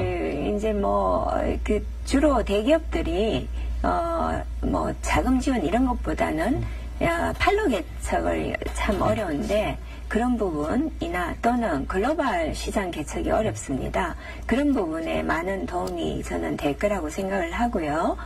다음에 제가 또 여기 있으면서 도청 이전 특별법이라는 법안을 통과를 시켰는데요. 그게 뭐냐면 경북도청이 안동으로 이전되고 우리 대구에 그 후속지가 남아 있습니다. 그것을 대구시가 쓰도록 하는 거였는데요. 거기에 이제 저는 여러 가지 아이디어를 많이 냈었는데 우리 이준석 후보가 만약에 시장이라면 거기를 어떤 멋진 곳으로 한번 만들어 봤으면 좋겠습니다. 좀 아이디어를 주시죠. 저는 우선 대구에서 가장 느꼈던 건 뭐냐면요. 은근히 문화 콘텐츠 같은 경우는 잘 발달하고 있다는 걸 느꼈습니다. 왜냐하면 대구에서 성공한 사업가들이 이제 서울에 진출한 친구들을 보면요. 보통 문화 기업을 만들어서 이제 그 특유의 성공을 거둔 친구들도 있고요. 실제로 보면은 다만 이제 이야기하는 것이 대구 경북 지역에서 문화 재발을 즐기는 그런 그 트렌드 자체가 존재하지 않았기 때문에 시장이 좀 더 넓은 수도권으로 진출할 수밖에 없었는데 앞으로 아까 말했던 그런 유휴지 활용을 통해 가지고 컨텐츠 생산의 어떤 기지가 될 수 있는 가능성을 좀 보았습니다. 그런 측면을 활용했으면 좋을 것 같습니다. 문화 컴플렉스로 만들면 좋겠다. 그런 생각이죠? 예. 네, 감사합니다. 네, 권한 후보 순서 마무리하겠습니다. 다른 토론에서 볼 수 없는 그야말로 우리 후보자들께서 자료 없이 그야말로 방송 표시트 한 장씩만 놓고 참 어떻게 이렇게 참 잘하시는지. 다음 마지막으로 주도권 토론 사실 10분 이끌어가는 게 참 쉽지는 않은데 기왕이면 좀 복수의 후보자들에게 좀 문장을 좀 해주시길 바랍니다. 자, 이준석 후보께서 시작해 주시죠. 시작해 주십시오. 네. 먼저 제가 이제 손학규 후보님께 질문을 좀 드릴 텐데요. 지금 뭐 아까 권은희 의원님께서 결국엔 거대 캠프의 문제도 지적해 주셨고, 지금 바른미래당이 제가 겪고 있는 문제 중에 하나는 양대 정당에 비해 가지고 현재 출마 인력풀이 부족하다라는 저는 그런 생각을 하게 되어 있습니다. 그런데 앞으로 혹시라도 대표가 되신다면은 어떤 인재 영입책 그리고 또 어떤 공천 제도를 바탕으로 인재들을 많이 불러들여셔가지고 다가오는 총선에서 어쨌든 지역구가 250개면 250명의 소위 국민들이 얘기하는 국회의원 출마할 깜냥이 되는 후보군을 만들어야 될 거 아니겠습니까? 근데 어떤 보관이 있으신지 간략하게 말씀해 주십시오. 우선은 지구당 개편을 내실 있게 할 생각입니다. 지구당의 당원들을, 권리당원들을 어느 정도, 어느 숫자 이상을 가진 사람을 위원장 후보로 한정을 한다든지, 또 블록체인 기술, 저는 사실 블록체인 기술에 대해서 자세히는 모릅니다만 블록체인 기술을 도입을 해서 우리 당에 입당하는 사람, 후보자가 될 사람에 대한 기본적인 그 능력에 대한 그런 자료, 토큰을 줄 생각이고요. 그리고 무엇보다도 인사니까 이게 무슨 계량화해서 모든 것이 끝나는 것은 아닙니다. 같이 협의하고 또 최고위원들, 중진들, 의원들과 같이 알겠습니다. 협의를 해서 공정하고 투명한 인사를 할 생각입니다. 알겠습니다. 제가 사실 젊은 층과 소통을 하다 보면 젊은 층이 정치에 뛰어들기 어려운 이유를 이야기하는 것이 아까 말했던 모든 인선의 기준에 보면은 당에 대한 헌신이라는 아주 모호한 가치가 들어있기도 합니다. 근데 손학규 대표께서는 지금 이제 개인 손학규를 위해 헌신하는 분들이 참 많으신 것 같고, 그 다음에 손학규 대표께서는 당에 대한 헌신이라는 것을 당직 인선에 있어가지고 어느 정도로 활용하실지, 만약 젊은 사람들은 그런 기준을 적용하게 된다면은, 예를 들어 어렵게 사는 젊은 사람들이 언제 당원으로 가입해서 당의 행사를 통해가지고 당의 눈도장을 찍고 손학규 대표님하고 얘기 한 번이라도 해보겠습니까? 그렇지 않은 사람들을 발굴할 수 있는 혹시 보관이 있습니까? 글쎄, 그거는 우리 이준석 후보께서 좀 구체적인 안을 갖고 계신 것 같은데 같이 의논을 하도록 하고요. 저는 저하고 같이 일을 했다고 해서 거기에 편파적으로 인사의 혜택을 준다든지 그런 건 없습니다. 제가 당 대표를 2번을 했습니다만 제 사람을 두고 나온 것이 없습니다. 경기도에서는 마찬가지로. 알겠습니다.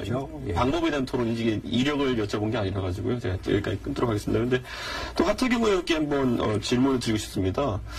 지금 보면은 김영호 후보자에 대한 질문인데요. 2016년 3월에 국회의원 하시면서 재산 신고한 내역을 보면은 부채가 49억 정도 있으신 거로 이렇게 등록이 되어 있습니다. 그리고 본인의 부동산 자산은 한 30억 정도 있는 것으로 이렇게 등록되어 있는데, 그 49억 대부분이 담보대출은 아니겠지만은, 그렇다 한 절반 정도, 한 25억을 담보대출 받았다 했을 때, 공시지가로 30억이라고 했는데, 보통 그런 부동산 자산 가치가 어느 정도 돼야 25억 대출 받을 수 있는 겁니까? 근데 제가 아는 김영환 후보는 제가 아주 오래전부터 알았는데, 재벌될 수도 있는 역량이 있는 분이었어요. 치과 경영 능력이 워낙 출중해서. 근데 어쨌든 사회를 위해서 봉사하고 헌신하느라고 이렇게 돈을 못 번 겁니다. 그래서 제가 드린 질문은 25억의 대출을 받으려면 일반 서민들이 만약에 그러려면 어느 정도 자산이 있어야 25억 대출을 받을 수 있습니까? 신용으로라도 충분히 받을 수 있는. 신용으로 25억 대출해준 사람들이 있어요? 그게 아니라 김영환 후보의 제가 인품을 알기 때문에 이런 자산 가치 이런 걸 따질 그런 분은 아니다. 요즘 은행은 인품도 따져가지고 대출하는지 모르겠지만은, 그래서 이 김영호 후보님께 여쭤보겠습니다. 한 20억 받은 거로 제가 그냥 추산했을 때 반 정도 받아 치고 어느 정도 자산 가치가 실제 가치가 있습니까? 왜냐하면 그때 이제 많은 분들이 의구심을 가졌던 것이, 아니 그래도 이제 사업도 하시고 치과에서도 20년 동안 하셨는데 이제 이런 선거 비용 질의에 대해 가지고 내가 무슨 재산이 등록한 게 2억밖에 없는데 그랬지만 다 국민들이 뭐 바보도 아니고 공시지가로 그냥 등록하신 거 알고 있는데 혹시라도 뭐 아니 그 제가 얘기 드린 게 이준석 후보께서 저를 아주 잘 이렇게 파악하셔서 질문해 주셔서 아니 이게 감사합니다. 도의원 나오셨던 분들이 저한테 제보를 막 해줘요. 그러니까 제가 말씀드릴게요. 3년 전에 제가 국회의원 가운데서 재산이 꼴등이었습니다. 마이너스 8억. 우리 공직자 재산 등록은 조금이라도 잘못되면 국회 감사원실에 감사를 받게 되고요. 그러니까 조영남 씨 그림이랑 그림도 5천만 원치 신고하셨더라고요. 그래서 이제 그런 흠집내기 하지 마시고 조영남 씨 그림 갖고 왜 흠집입니까? 예술의 조예가 깊으신 거지. 5천만 원인지 모르겠는데 조영남 씨 그림도 산 것도 사실이고 그것도 등록한 것도 사실이고요. 그래서 마이너스 8억이었습니다. 그래서 이제 꼴등이 됐는데 저보다 2억이 많은 분이 강기밥 의원이었습니다. 그래서 저하고 꼴등하고 2등 사이가 10억이 차이가 났습니다. 네, 그럼 제가 이제 주도권이니까 제가 여기 상대 보충질의 드리면 저희 명예하고 관련되는 거기 이제 때문에 나중에 충분히 답변할 시간 드리겠습니다. 방금 전에 부채가 많으시다 얘기하셨는데 제가 그러니까 질문 드린 부분은 그거 아닙니까? 조금 말씀할 기회를 좀 주시고 그다음에 끊으시기 바랍니다. 그래서 사실 여태까지 있어본 적이 없는 일이지만 제가 갖고 있는 가회동의 한 호구를 공시지가가 아닌 실거래가로 등록했습니다. 두 채 갖고 계시죠? 아니 25평짜리가 2개이기 때문에 실제는 하나인데 48평쯤 되는 집인데요. 이걸 우리가 왜 국민과 저한테 되니까 이렇게 하지 마십시다. 그래서 그거를 실거래가로 등록했기 때문에 재산이 한 10억쯤 늘어났습니다. 제가 그래서 아까 공시가로 등록하게 되어 있지만 국회 감사원실에 그 말씀을 드리고 세상에 헌법이 생기고 난 뒤에 자기 재산을 늘리는 신고를 한 사람은 저밖에 없다. 그런 얘기를 들었습니다. 그러니까 제가 그래서 결국은 2억 얼마 정도의 재산이 됐습니다. 저는 40년 동안 전반부 20년을 민주화운동, 감옥에 가고 노동자 생활하고 지냈고요.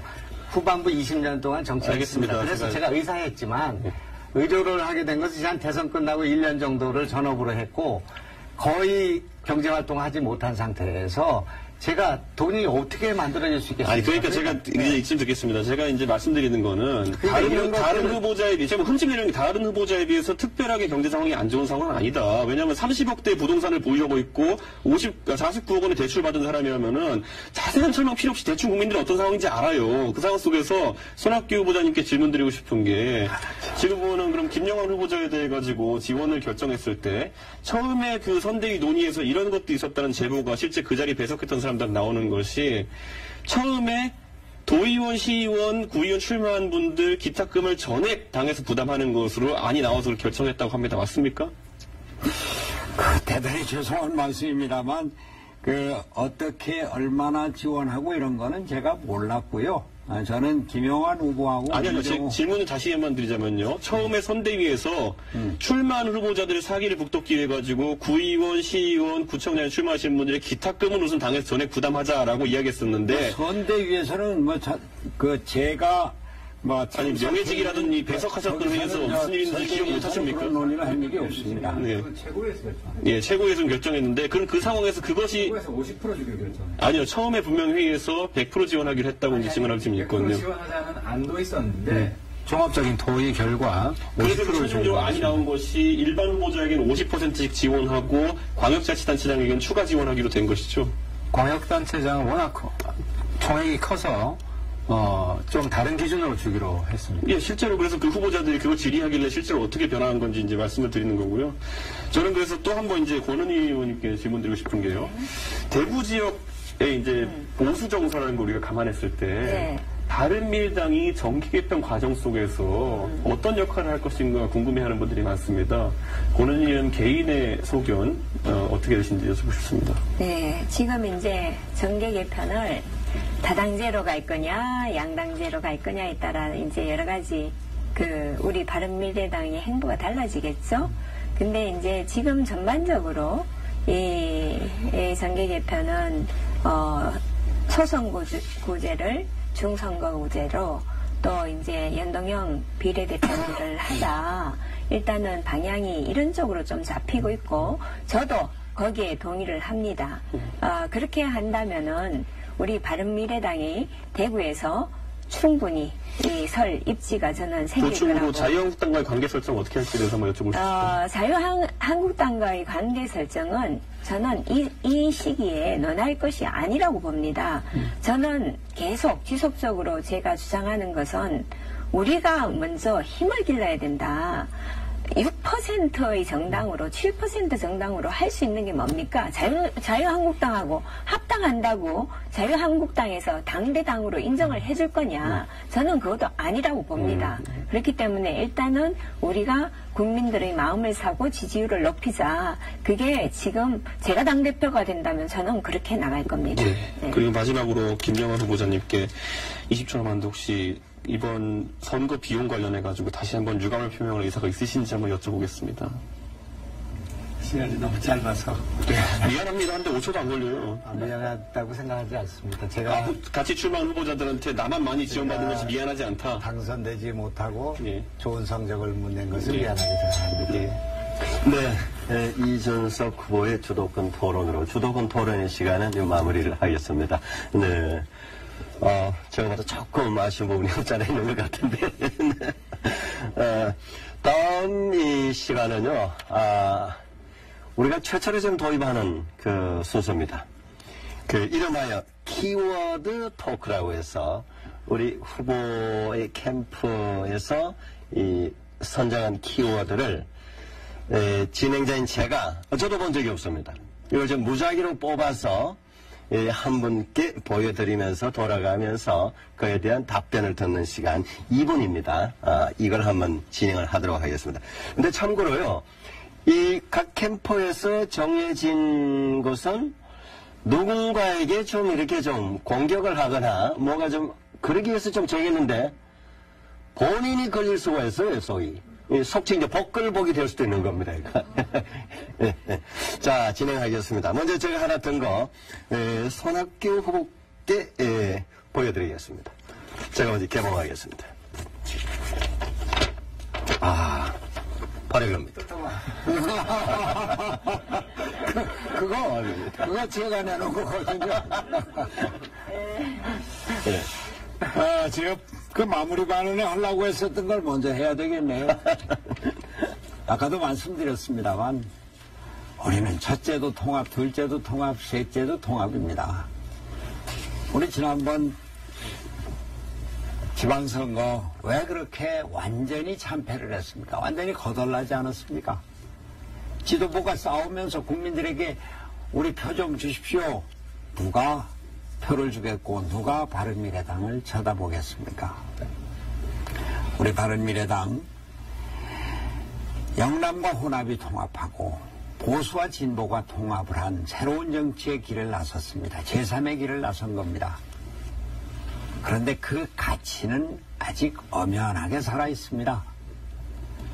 국민들이 지금 경제가 아주 엉망인데 모든 걸 청와대가 쥐고 청와대 정부라고 해서 정책실장하고 재정부 장관이 갈등하고 싸우고 이런 거 보기 싫어합니다. 자유한국당 뭐 합니까? 사사건건 모든 건에 반대입니다. 남북 평화의 길로 가야 합니다. 지금 이 시간에도 이산가족 상봉이 이루어지고 있습니다만 또 아시안게임의 단일팀이 구성돼서 움직이고 있습니다만 이렇게 문화에서 체육에서 이렇게 자꾸 교류를 늘려가면서 평화정착의 길로 가야 합니다. 이제 바른미래당의 우파, 보수 우파의 길을 걷어내고 또 더불어민주당의 좌파, 이 옛날 좌파의 진보의 길을 걷어내고 통합의 길로 갈 때 우리는 그것을 위해서 내부적인 통합부터 해야 합니다. 우리 바른미래당이 국민들에게 스스로 자성하고 우리가 새로운 길을 걸어가겠다고 하는 확실한 길을 보여줄 때 국민들이 그때부터 눈을 돌리고 우리를 지지하게 될 겁니다. 네, 다음 하태경 후보께 제시될 키워드입니다. 제가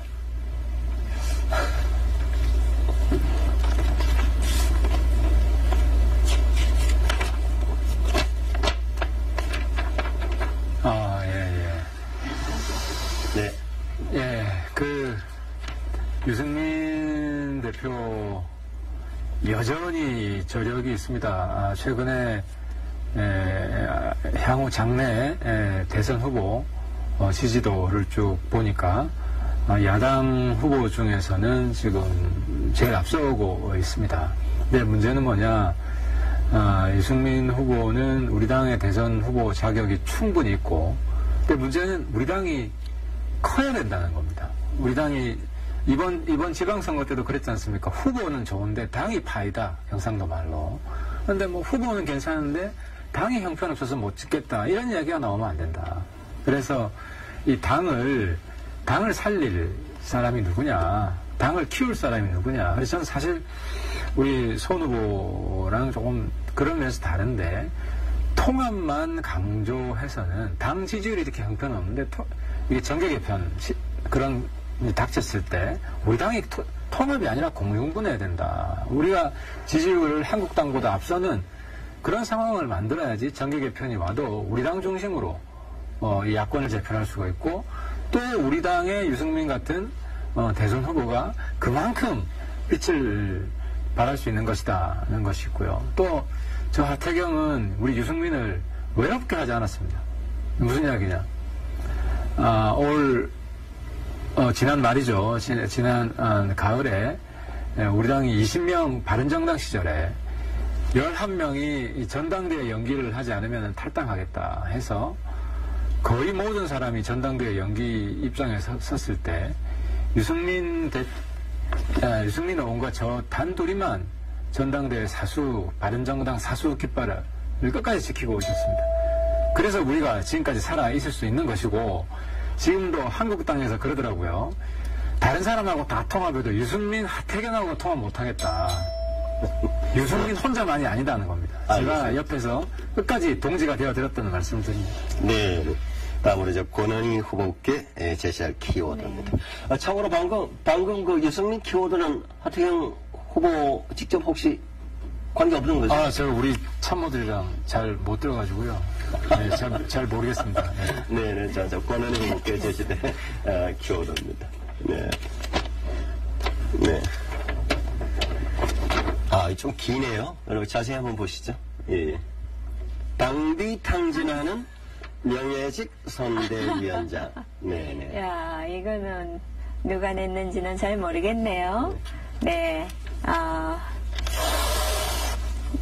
일단은 지난번에 우리 손학규 후보님께서 명예직 선대위원장이라고 말씀하셔서 저렇게 이제 쓴 것 같습니다.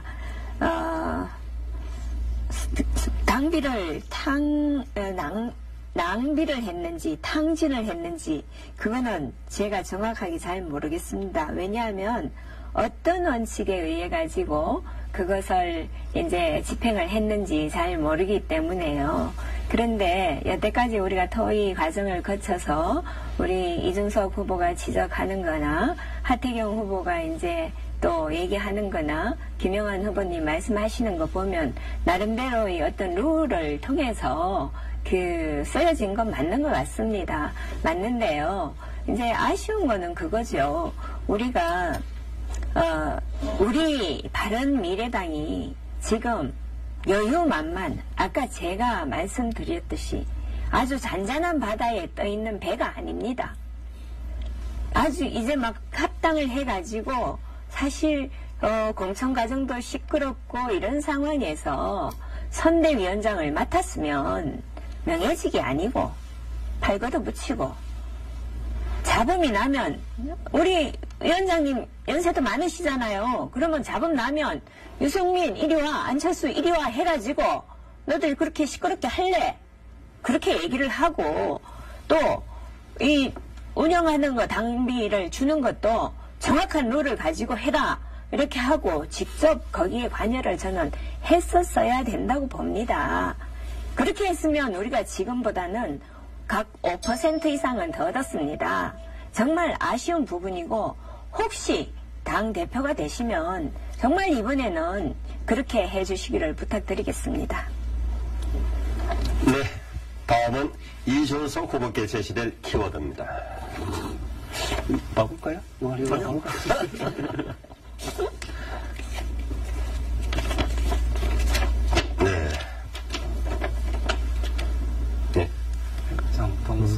보셨죠?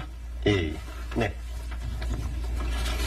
바른미래당의 정통성이라는 건 우리의 정강정책에 나와 있는 것이 아닌가 이런 생각을 하게 되고요. 많은 국민들이 우리가 어땠을 때 성원을 보내고 어땠을 때 실망하는지를 보면은 답이 나온다 봅니다. 근데 지금 정통성을 가지고 가려면 우리가 개혁 세력으로서의 어쨌든 자신감이 있어야 되는 것이고 실적이 있어야 됩니다. 그래서 저는 개혁 세력이라는 것은 우선 국민들에게 지금 대한민국 정치가 왜 신뢰받고 있는지를 먼저 설명하고 거기에 대한 용서를 구할 때에선 시작된다 보고 있거든요. 그렇기 때문에 저는 지금까지 국회나 아니면 정치권에서 잘못된 관행들, 아까 제가 언급했지만은 인재 영입, 아니 인재 선발, 어떤 원칙으로 할 것이냐. 지금까지 정치권 바라보면서 국민들이 욕했던 것들. 아니 저 사람이 뭔데 저기서 구의원하고 있어. 저 사람이 뭔데 시의원하고 있어. 나보다 못한 사람인 것 같은데 왜 저 사람이 국회의원하고 있어. 이런 생각을 가지는 순간부터 정치권은 희화화되고 국민들의 대표자로 인정하지 않습니다. 그렇기 때문에 그런 면에서 어떤 새로운 비전을 보여줄 수 있을까. 이것이 우리의 정통성을 만들어가는 과정 속에서 굉장히 중요하다는 그런 생각을 하게 됩니다. 그 정당이라는 것도 끊임없이 변해가야 됩니다. 이 정통성이라는 것이 제가 봤을 때는 어떤 고정된 것이 아니라요. 우리가 새로운 것을 추구하는 것도 하나의 정통성이 될 수 있다 봅니다. 그래서 지금까지는 정당 구조에 따라서 아까 보면 이제 지구당을 개편하겠다. 뭐 이런 언급도 이제 하신 분이 있는데 지구당이라는 체계 자체도 지금 봤을 때 젊은 세대가 이해하기는 왜 저렇게 존재해야 되느냐. 이 젊은 세대 같은 경우에는 같은 지역에 사는 사람들끼리 소통하는 것보다도 뜻이 맞는 사람들끼리 다양한 소통 수단으로 소통하는 것을 소통의 원칙으로 삼는 경우가 많습니다. 그런데 왜 정당이라는 구조는 아직까지도 몇 동 사람들이 모여가지고 하나의 지구당을 구성해야 되고 그 사람들이 시당을 구성해야 되고 그 사람이 중앙당의 인재가 활동해야 되는지 이런 구조 자체를 완전 탈바꿈하지 않으면은 제 생각에 바른미래당이 존재해야 되는 이유, 그러니까 결국 새로운 정치 문화를 보여주겠다는 그 존재 이유 자체가 부정될 거라 봅니다. 그렇기 때문에 제가 대표가 되면은 완전 기존의 상식과 다른 그런 정당을 한번 만들어서 국민 여러분께 선보여 드리겠습니다. 네. 오늘 새롭게 도입된 키워드 토크의 마지막인데 김영환 후보께 제시될 키워드는 어차피 마지막 하나입니다.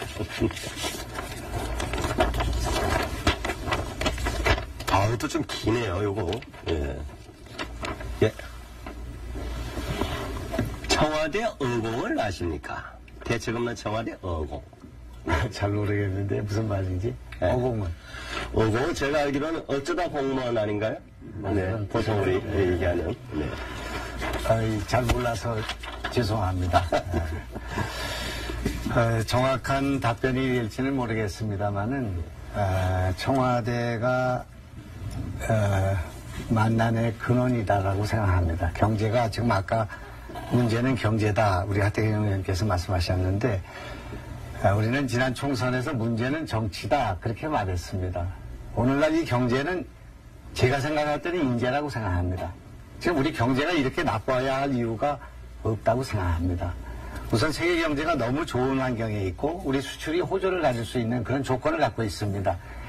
그런데 이것이 경제가 왜곡된 것은 정치가 경제를 왜곡시키고 있기 때문이라고 생각하고 그 중심에 청와대가 있습니다. 청와대가 너무 비대해졌습니다. 공무원들이 너무 많아졌고 농공행생으로 또 코드 인사로 캠코더로 그런 사람들을 모았기 때문에 과연 저 사람들이 오늘의 저 인사를 두고 앞으로 시간이 지났을 때 적폐라고 또 다시 끌려다니면서 문제로 지적받지 않을까 하는 그런 생각 같습니다. 오늘이 내일의 적폐가 되는 그런 현실 속에 있습니다. 청와대가 비대해서 경제를 비틀어 청와대 비서원 하나가 일자리를 늘리라고 비정규직을 정규직으로 하라고 전화를 걸고 있는 그런 관치경제 시대에 살고 있습니다. 이건 독재 시대에도 없었던 일이라고 생각합니다. 이런 관치가 늘어나면서 시장이 죽고 있습니다. 기업인의 사기가 떨어지고 있습니다. 기업인들을 팔을 비틀어서 검찰이 조사를 하고 또 국세청이 설무조사를 하고 공정거래위원회가 쫓으면은 투자를 늘려주고 일자리를 만들 수 있다는 이 생각을 버려야 된다고 생각합니다. 그렇게 하기에는 너무 나라의 경제가 커져 있습니다. 그렇기 때문에 대통령이 절제하고 규제를 완화하는 것이 경제를 살릴 수 있는 길이다. 그런 면에서 청와대 어공들이 줄어야 한다. 없어져야 한다. 그렇게 생각합니다. 네, 다음 공통질문 두 번째로 들어가겠습니다. 오늘 대구 경북에 오셨는데요. 당대표가 된다면 보수층이 두터운 대구 경북 지역의 민심을 어떻게 잡을 것인가. 예, 공통 질문 두 번째입니다. 예, 질문 시간 답변 시간 1분 30초입니다만 최대한 더 줄여주시면 좋고요. 이 부분은 우리 하태경 후보께서 먼저 시작하십니다. 예. 제가 처음에도 얘기했지만 경제입니다. 경제. 야당은 그렇습니다. 여당이 잘못된 경제 정책을 쓸 때 그걸 막아내야 됩니다. 그게 국민을 위하는 길입니다. 그럼 지금 야당이 해야 될 역할은 뭐냐? 지금 말도 안 되는 최저임금 29% 인상, 한 5, 6년에 인상해야 될 거를 2년에 한 번에 그냥 인상해가지고 민생이 초토화됐습니다. 전 국민에 대한 계엄령 선포다. 저는 이렇게 말씀을 드렸습니다. 이 주범이 누구냐? 이 주범에 대해서 중렬하게 심판을 해야 됩니다. 이 주범이 바로 장하성입니다. 대통령은 보니까요, 경제가 뭔지도 몰라요. 소득주도 성장, 최저임금, 이게 의미가 뭔지도 모르고, 근데 이 경제를 망친 주범이 장하성이고, 이 장하성 실장이 엊그제 그랬지 않습니까? 조금만 기다려 주십시오. 성과가 날 겁니다. 조금만 더 기다렸다가는요, 우리 국민들 다 망합니다. 이런 말이 있어요. 문국망이라고요, 문국망. 문재인 대통령은 국민을 망하게 한다. 그럼 야당이 해야 될 역할은 이 잘못된 선장, 우리 모두를 침몰시키는 이 장하성 같은 사람 경질시키도록 투쟁을 해야 됩니다. 그러면 강력한 리더십이 있어야 되고요. 온화하고 그냥 지금 미지근한 이런 리더십은 안 된다는 겁니다. 제가 더 강력한 야당을 만들겠습니다. 네, 자 생방송 관계로 조금은 스피디하게 좀 마무리해 나가겠습니다. 단지 권한 여부 진행해 주시죠. 네, 대구의 가장 큰 문제는 사실 경제입니다. 청년들이 많이 유출되고요. 대구는 분지입니다. 그래서 바다를 끼고 있는 것도 아니고 특정한 자원이 있는 것도 아니고 오직 그 교육과 지식 산업이 주로 가야 된다고 생각을 합니다. 저는 경북대 전자공학과를 나왔습니다. 제 동기가 600명, 후배가 다음은 800명. 그리고 구미에 있는 삼성전자는 우리 졸업생들을 200~300명씩 다 데리고 갔습니다. 이것이 오늘날 삼성전자의 초석이 됐고 오늘날 IT 강국의 초석이 됐습니다. 대구는 IT DNA가 살아있습니다. 이 DNA를 활용해서 새로운 일자리 창출을 시켜야 됩니다. 이런 일을 대구시가 한다면 우리 바른미래당 적극적으로 도울 겁니다. 그 다음 대구는 보수의 성지입니다. 유승민 대표님이 지키고 계시고요. 우리 바른미래당은 개혁보수, 합리적 중도, 큰 그릇을 만들었습니다. 꼴통 보수가 아니고 깨끗하고 따뜻한 보수 충분히 담을 수 있습니다. 그러니까 바른미래당 많이 관심 가져주시고요. 그 다음에 우리 바른미래당의 통합정신, 영원합 통합정신을 지키겠습니다. 우리 대구와 그리고 광주, 대구 권한위와 광주 권한위가 같이 힘을 합해서 교류 협의체를 만들겠습니다. 그리고 우리가 진정성을 보이면 대구 시민들이 저희들에게 마음을 줄 거라고 생각합니다. 네, 수고하셨습니다. 이준석 후보. 예, 사실 대구라 그러면 저에겐 특별한 곳입니다. 저희 아버지의 고향이기도 하고 어머니의 고향이기도 하기 때문이죠. 사람들이 저한테 왜 그렇게 공부를 열심히 했냐고 하시는데요. 그만큼 부모님께서 교육을 많이 강조하셨습니다. 사실 제가 드러나지 않은 이력 중에 대구에서 제가 교육봉사단체를 지금 6년째 운영을 해오고 있습니다. 느끼는 바가 대구의 서구에서도 북구에서도 동구에서도 달서구에서도 지금 이제 중학생이 된 친구들 아니면 고등학생이 된 친구들을 교육하다 보면요. 자신이 열심히 공부했을 때 그만큼 내가 성공할 수 있다는 그런 확신을 가지지 못하고 있습니다. 그렇기 때문에 과거에 교육도시로서 인재가 많이 나는 도시로서 특성을 갖고 있었던 대구라는 곳이 쇠락해 나가고 있는 것이 아니었나 이런 생각하게 됩니다. 아까 권 의원님 말씀하신 것처럼 결국 대구가 믿을 것은 인재밖에 없습니다. 그런 측면에서 다시 한번 이 지역의 거점 대학인 지방국립대라든지 아니면 다른 유수한 사학들도 다시 한번 과거의 영광을 찾을 수 있도록 하는 것이 굉장히 중요합니다. 대구에서 우리가 문화를 발달시키고 그리고 IT를 다시 창달하고 여러 가지 이야기를 했지만은 그 어떤 것도 인재가 없이는 할 수 없습니다. 다시 한번 대구의 젊은 사람들이 공정한 경쟁 속에서 나도 열심히 하면은 잘 살아볼 수 있다. 나도 열심히 하면은 이병철 회장처럼 이건희 회장처럼 될 수 있다라는 생각을 가지고 모두가 정진할 때 대구가 과거의 영광을 찾을 수 있을까 없습니다. 젊은 세대인 제가 한번 확 바꿔나가 보겠습니다. 꼭 이번에 한 표 부탁드립니다. 네. 다음 김영환 후보 시작해 주시죠. 대구와 경북의 주민들이 사기가 살아야 대한민국이 산다고 생각합니다. 한때 이 나라 안에 나라를 지키는 일, 그리고 근대화를 이루는 일에 대구 경북이 앞장섰습니다. 아까 섬유산업 얘기했습니다마는 섬유봉제가 한때는 나라를 키우는 성장 동력이었던 때도 있었습니다. 이것은 사양이 아니라고 생각합니다. 이 섬유산업을 다시 이렇게 세워야 된다고 생각합니다. 여기에 패션을 붙이고 디자인을 붙이고 브랜드를 갖고 그렇게 해서 도약해야 된다고 생각합니다. 일본의 제일 큰 패스트 패션 회사, 가장 큰 기업이 유니클로입니다. 스페인의 가장 큰 부자가 잘합니다. 그래서 섬유산업을 다시 이렇게 세워야 된다고 생각합니다. 대구 경북이 의료산업의 메카가 되어야 된다고 생각합니다. 또한 의료관광의 메카가 될 수 있다고 생각합니다. 대구 경북의 전략을 올바로 세우고 대구 경북의 일자리가 만들어지고 경제가 활성화될 때 그때 민심이 돌아올 수 있다고 생각합니다. 이 일을 위해서 우리도 각별한 노력을 가져야 하겠고 같이 이 문제를 머리를 싸매고 고민을 해야 한다, 그렇게 생각합니다.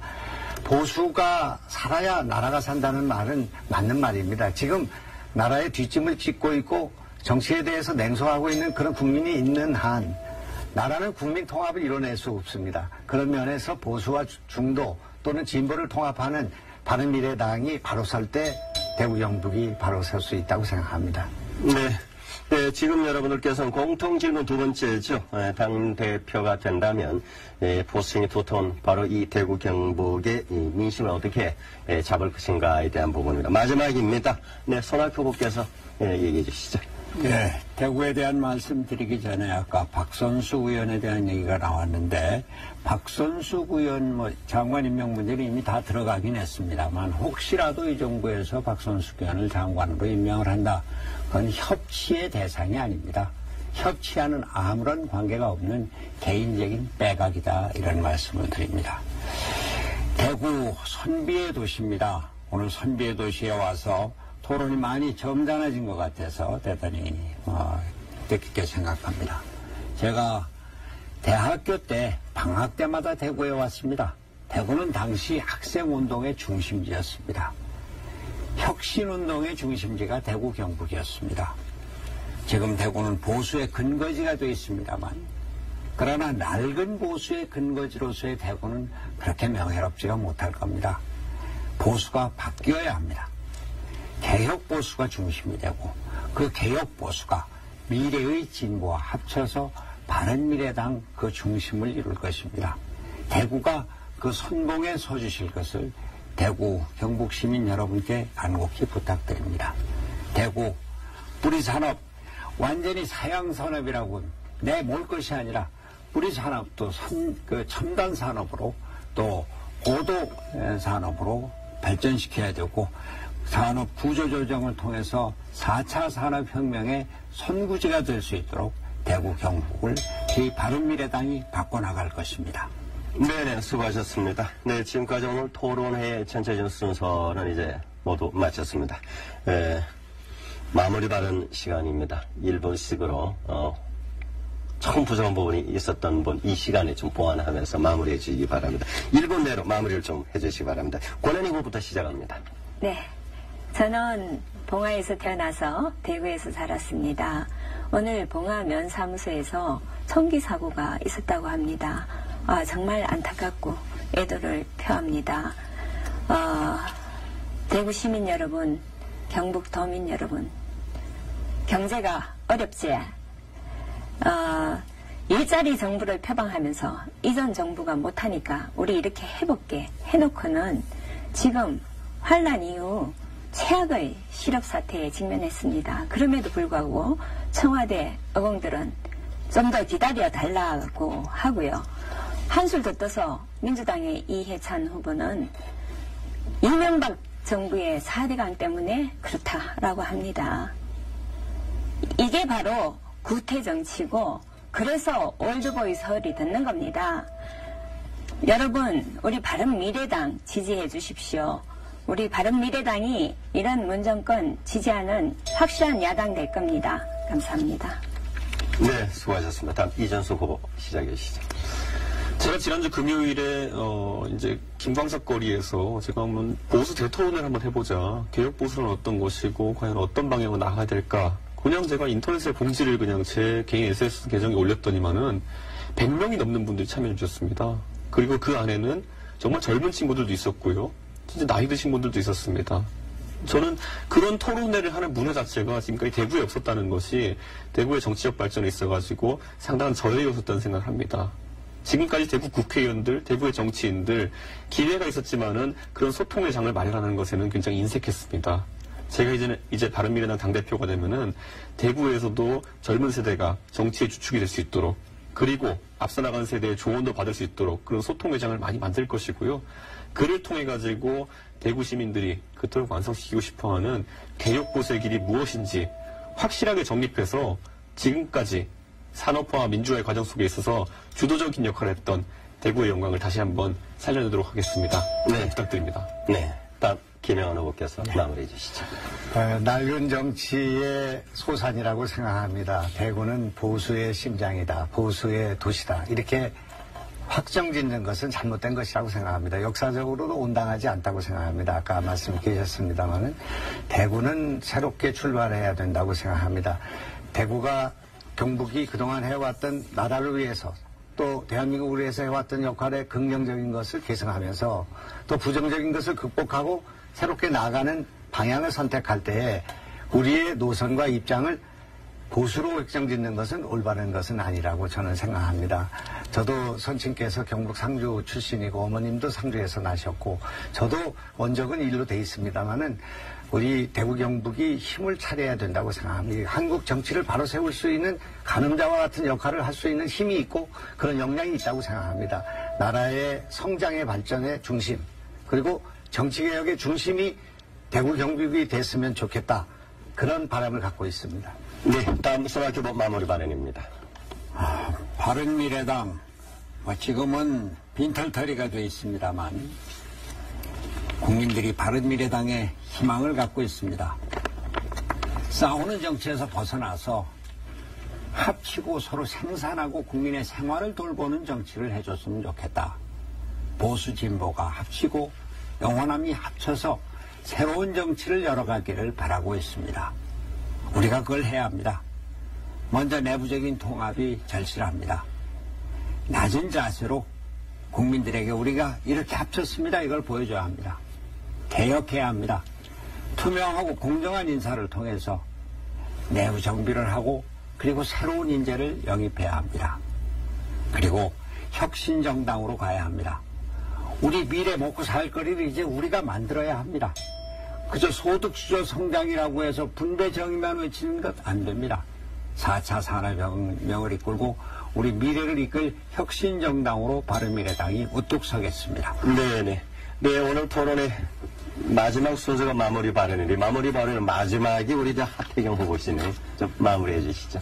네. 저는 마무리 발언을 박선숙 의원 관련해서 좀 말씀을 드리겠습니다. 왜냐하면 박선숙 의원 이 입과 관련한 이슈는 우리 당 정체성과 관련된 핵심적인 문제이기 때문입니다. 박선숙 의원의 그 비례의원 자리는 개인의 것이 아니라 당의 자산입니다. 근데 이것을 마치 개인의 것으로 마음대로 할 수 있는 것처럼 하는 그런 시각은 저는 심각한 문제가 있다고 보고요. 그리고 민주당에서 이야기가 나왔을 때는 협치내각, 열린내각 차원에서 나왔던 것입니다. 이건 결코 박선숙 의원 개인의 결단, 개인의 선택으로 환원할 수 있는 문제가 아닙니다. 우리 당에서 명확한 입장을 내어서 이건 막아야 되는 문제입니다. 저는 손 후보님 비판하지 않을 수가 없는데요. 정말 우리 당 소속으로서의 우리 당에 대한 소속감이 있느냐, 우리 당을 제대로 이끌어낼 수 있느냐, 그런 소속감으로 저는 그렇지 않다고 봅니다. 당 소속감이 굉장히 떨어지고 당 정체성을 흔들 수 있는 분이라고 생각을 합니다. 네네. 네, 제가 개인적으로 우리 대구 경북 로컬에서 이러한 정책 토론회 등등 이렇게 진행을 좀 많이 해봤습니다만은 오늘처럼 이렇게 무자료, 대본도 없이 이렇게 정말 빈 종이 하나 놓고 이렇게까지 참 토론하는 것은 참 색다른 모습이었습니다. 참 대단하셨습니다. 수고 많으셨습니다. 네. 네, 9월 2일 전당대회까지 여러분 모두 선전하시기 바라겠습니다. 네. 네. 바른미래당이 주최하고 TV로드 대구방송이 주간방송으로 진행한 바른미래당 당대표 및 최고위원 선출 대구 경북 합동토론회 순서였음 모두 마칩니다. 시청해주신 여러분 고맙습니다. 안녕히 계십시오.